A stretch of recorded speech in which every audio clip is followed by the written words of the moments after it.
Hey Brickmaniacs, welcome back to another Friday Sit Rep. We got two new limited edition kits hitting pre-order this week on brickmania.com. We also have a standalone custom minifigure, the Annapolis Cadet, which is available just like last week's in a variety of genders and flesh tones. But like I said, two limited edition pre-orders available this weekend. That means you got to get them while they're good because there will not be restocks for them. And if that's not enough, we do still have our VE Day sale running as well, so you can use that promo code May15, save yourself 15% on both those pre-orders as well as a bunch of other stuff, both in stores and online. So just like last week, we're going to be checking into the design room and take a closer look at some prototypes. So let's dive on in. All right, so we're kicking things off with the MATV, which, like I said, is the first in a limited edition series of these MRAPs that we're going to be cranking out here. So I got Dan joining us to talk a little bit about this prototype model. As you can see, we're surrounded by a whole bunch of epicness here in the Brickmania design room. There's a lot more off screen too. So Dan, I know when you started getting into this, there was a lot of requests for all the different variants or whatever. What made you settle on this one as kind of the one to kick it all off? Well, probably because it's the smallest. Fair enough. The turret, if we would have done a turreted version, it would have been a little bit more involved.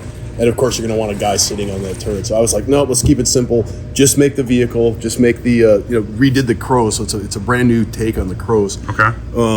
Which is the crew remote operated weapon system. So basically, the guy sits at your passenger here has a little remote control station, which will be printed in there actually. Oh, sweet. And he operates the gun from inside, the safety of inside of the armored cab. So I wanted to do that one first, and that's just the warm up. It was the easiest thing to do, and then we'll go from there. We'll do different camouflages, different weapon systems on it. So there's a whole bunch of things I want to do. And this is just the tip of the iceberg. So this is the MATV. Of course, you've got the JLTV. Mm-hmm. There's the Max Pro. There's all these other like armored, up armored vehicles that we definitely want to focus on in the near term. Well, and this thing's got some cool play features to it. It's not only got like the standard functionality of the opening doors or whatever, but you've got some closable front wheels and then kind of an interesting mechanism for that entire front. Yeah, for that whole front end. That's what I was getting at. In order to get the hood open without it knocking the bumper off, I had to get a little creative. That's cool. And it works great. It was just I had to reposition the hinges, and I'm sure that's going to become the standard. I mean, it did it. I think the first time I did that was in the original Family Truckster. Oh, funny. To get the hood open. I don't think it made it into the second edition of the Family Truckster, but it's a neat trick to get your hood. That's an interesting crossover. The Family Truckster to the MATV. In a sense, this is a Family Truckster. This is your your armed forces Family Truckster, because that's exactly what it is. It's a truck that looks like a giant pickup truck. I mean, you can't get any more redneck than this. It is the biggest pickup truck in the world, basically. There you go. Well, yeah, and if you look at it, like you said, kind of next to that Abrams, you can see that this thing is look at the height difference. Right, this thing is huge. I mean, it's taller than the Abrams, and that's not like I didn't make that up.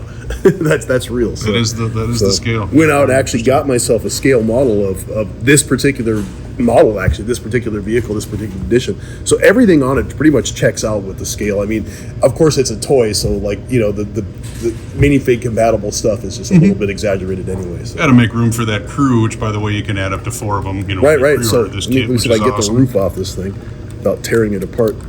Here we go. Nice. So roof off, and you have crew. You got a room inside of there for four figures. They can fit 4 figures in there. When we put the turret on there, you'll probably lose the ability to carry 2 of the figures, but that's the price you pay for having a posable turret where the guy can actually stand in it. Yeah, sure. This one's got enough room for get them all down inside and operate the remote turret. And I bet you could even get 4 guys in there with a 5th guy in the turret. I don't think that's going to be like impossible. But there's actually holes in the back, so if they're wearing brick arms, combat vests with a stud on the back, the armored and the vests, and they'll be able to fit in there. Yeah, plate carriers and whatnot. Yeah, that stud will actually just go right into that hole, so they will actually be able to fit without much of a problem at all. Little designer foresight, never hurt anybody. That's not a bad deal. This thing's bristling with antennas, just like the real thing. So the doors do open. I'm opening them from the wrong side here. So you do have 4 opening doors.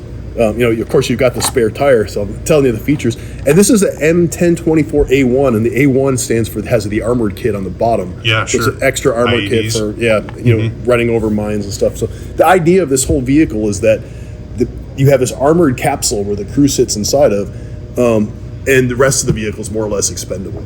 So if they hit a mine, get hit by a RPG or something, they will generally be protected in there.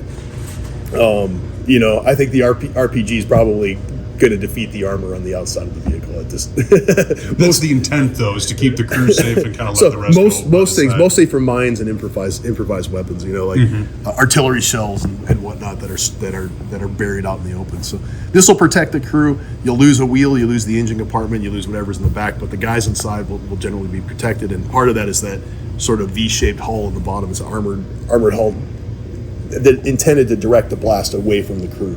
And it's fairly effective. There's lots of pictures of incidents where these things have been encountered mines or other Done their duty. other improvised weapons and have survived. The crew inside survived.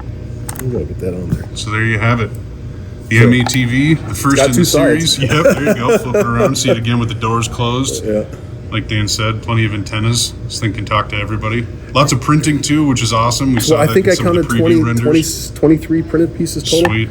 So the grill, all the door handles and things like that. So it's not like super overkill with the printing.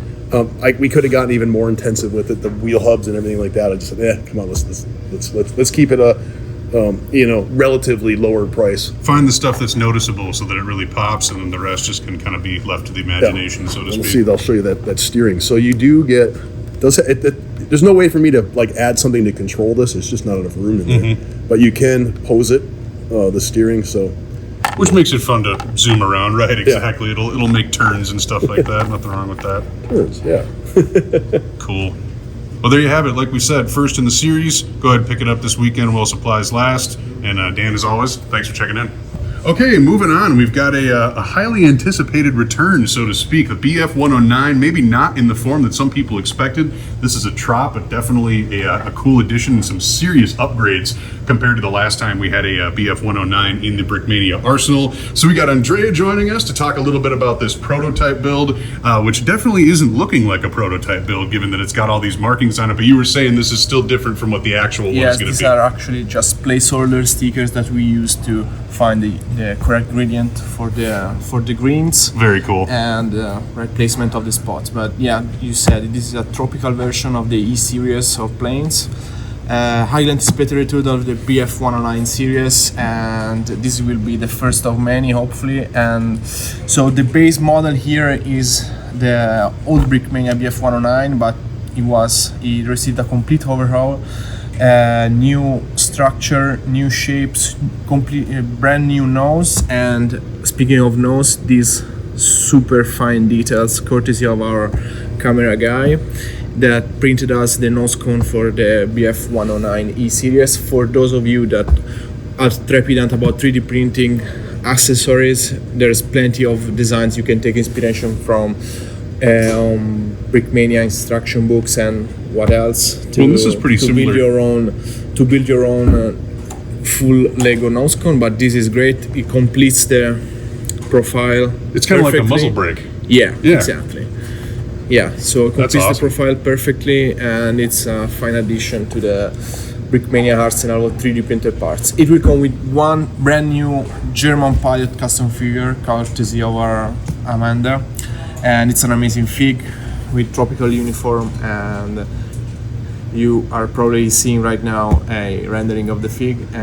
So the E series, last one of its line, 2 cannons, 2 machine guns, and so printing all over the surface. 44 printed elements. Also underneath the wings we will have Balkankreuz here and here. Oh, very cool. Printed. Yeah.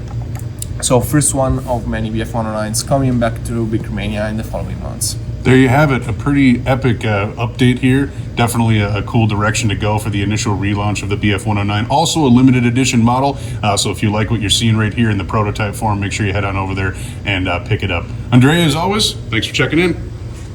All right, Brickmaniacs, that'll just about do it for me here on a Friday. We are now less than a month away from World War Brick, so it is literally knocking on our door right around the corner. We are busy here getting the HQ all prepped for all of you weekend pass holders and day pass holders who are going to be in attendance that weekend. I will say, too, keep an eye on worldwarbrick.com as well as social media, because we are posting updates about mock registrations, volunteers. We'll have the schedule there at some point, too, so there'll be a lot being released over this next month. We also had some prototype leaks of the event kit as well, so a lot of cool stuff stuff around the corner for World War Brick. Very excited for that. Remember, immediately after that weekend, we are at our Chicago store to celebrate an anniversary down there over Brick World weekend. And then for you, those of you over in the UK, me and Dan will be heading over for Tank Fest, where we'll be giving some presentations and stuff, actually.